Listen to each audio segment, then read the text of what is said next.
So first we're going to start off with the base of the build. It consists of the sidewalk, the road, the alleyway, and the lot for the building. Moving on, we have the facade of the building. At this step, you're going to try to figure out how tall the building is going to be and how many stories it's going to have. In our case, it's going to have 1 story and be around 10 bricks tall. So for the next step, you want to decide where your doors and windows are going to be. In this case, it's going to have a total of 2 doors and 1 window.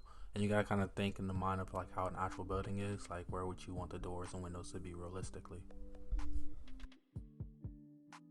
This stage is like the next step, but you're laying down the foundation for what everything's going to be. So don't go fully detailed, just try to flesh things out like, okay, here's a door, here's a window, here's like an awning, etc. So this is where we start to add the detail. You just want to flesh out what you originally started off.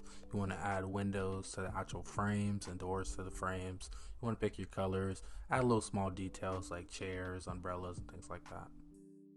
Next up is the interior. Me personally, in real life, I don't add interiors to my buildings because it just adds up the piece cost.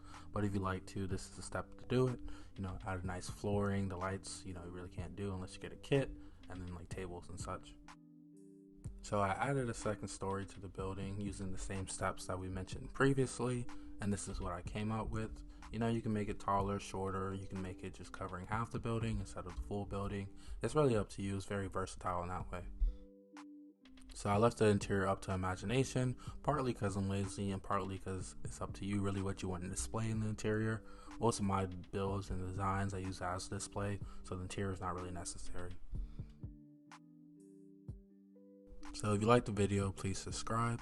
This is going to be a multiple part series where we build different type of buildings and just go through the process of building them. Well, thank you for your continued support, and I'm out.